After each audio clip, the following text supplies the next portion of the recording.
তারকেশ্বরের প্রাক্তন তৃণমূল বিধায়ক রামেন্দু সিংহ রায়কে হাফ প্যান্ট পরিয়ে অভিযোগের পুনর্নির্মাণ পুলিশের। এদিন ধনিয়াখালী কোটালপুর এলাকায় তারই বিএড কলেজে আনা হয় রামেন্দুকে। গত 11 জুন এই কলেজ থেকেই উদ্ধার হয়েছিল একাধিক সরকারি সামগ্রী। সেই অভিযোগ দায়ের হয় ধনিয়াখালী থানায়। তিনি পলাতক ছিলেন অভিযোগের পর থেকে। 19 জুন কর্ণাটক থেকে তাকে গ্রেপ্তার করে হুগলি গ্রামীণ পুলিশের বিশেষ টিম। 22 জুন চুঁচুড়া আদালতে পেশ করা হয়। 10 দিনের পুলিশি হেফাজতের নির্দেশ দেয় আদালত। আজ অভিযোগের পুনর্নির্মাণ বা ঘটনা খতিয়ে দেখতে রামেন্দু সিংহ রায়কে তারই কলেজে আনে পুলিশ। খবর পেয়ে ঘটনাস্থলে হাজির হয় বিক্ষুব্ধ জনতা। চরম শাস্তির দাবি ওঠে। বিক্ষোভে চোর চোর স্লোগানও শোনা যায়।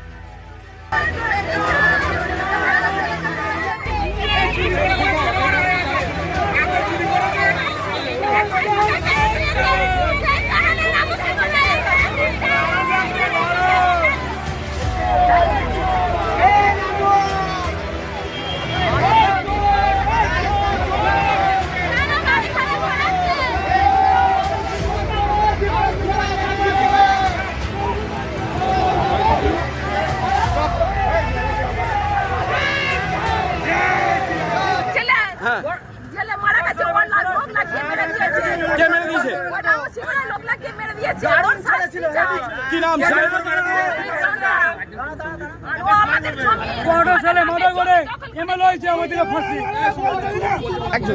সবাইকে যাবজ্জীবন সাজা করে দিয়েছে।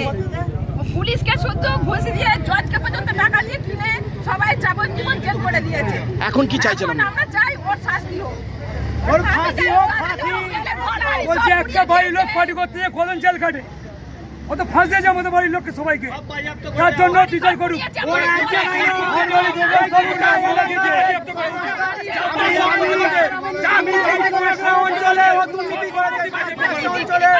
এমন কোন জায়গা নেই যে রামু সিংহরা ছাড়েনি।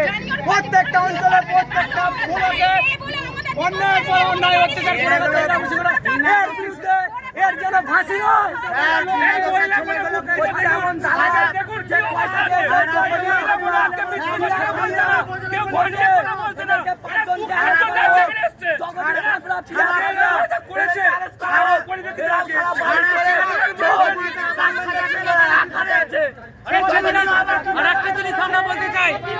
রামু সিংহ রায়কে যখন অ্যারেস্ট করা হয়েছে, রামু সিংহ রায়কে প্রেসার দিয়ে জগদীশ সাঁতরা আর পিয়া সাঁতরা তার বিচার আমরা চাই। আর তারা কোথায় আছে সেইটা রামু সিংহ রায়ের মুখ থেকে আমরা জানতে চাই। প্রশাসনকে জানতে হবে যে রামু সিংহ রায়কে প্রেসার দিয়ে জগদীশ সাঁতরা আর পিয়া সাঁতরা কোথায় আছে, তাকে অ্যারেস্ট আমরা চাই। তাকে অ্যারেস্ট করতে হবে। 200 কোটি টাকার মালিক জগদীশ সাঁতরা। আর একটা জিনিস, জগদীশ সাঁতরা তার গ্রামেতে আছে, বলতে দাও, জগদীশ সাঁতরা আমাদের গ্রামে রামচন্দ্রপুর গ্রামেতে স্টোর হবে বলে 20 বিঘা সম্পত্তি চাষির সাথে আদায় করেছে। 3.5 লাখ টাকা বিঘা জমি নিয়েছে স্টোর হবে বলে। আর সেই জমিটা পালিয়ে পালিয়ে ঘুরতে হয়েছিল। 1.5 বছর বাইরে কাটতে এসেছি।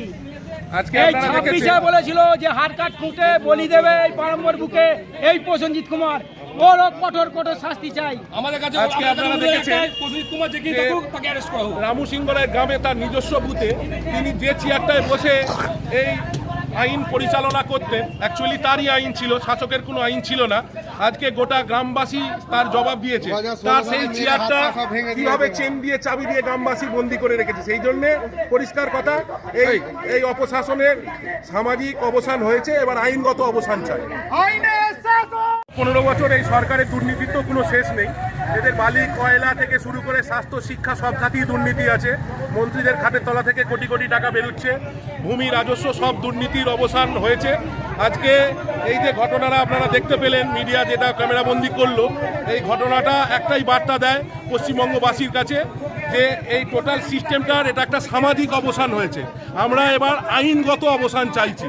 এই দুর্নীতির আইনগত অবসান হোক, সুষ্ঠু বাংলা গঠিত হোক। আর আমার এর থেকে কিচ্ছু চাই না। পশ্চিমবঙ্গবাসী একদম শান্তি শৃঙ্খলার সাথে জীবনযাপন করুক, আর কর্মসংস্থান মানুষের ফিরুক। এই জায়গাটা আর কিচ্ছু কোনো প্রয়োজনীয়তা নেই বাংলার। বাকিটা সোনার বাংলা করা হয়ে যাবে। ভারত মাতা কি জয়। আরামবাগ মতিলাল টেলিশপ ও স্যামসাং সার্ভিস সেন্টার অনলাইন বা যে কোনো দোকানের থেকে সস্তা। আপনাদের সকলের প্রিয় মতিলাল মোবাইল, তাই আজই আসুন। পুরানো মোবাইল সারানোর চেয়ে বেশি দামে এক্সচেঞ্জ, 0% ইন্টারেস্টে, 0 ডাউন পেমেন্ট, 0 কস্টে মোবাইল ফাইন্যান্সের সুবিধা।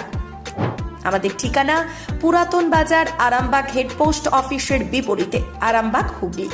আমাদের যোগাযোগ নাম্বার 7001304430।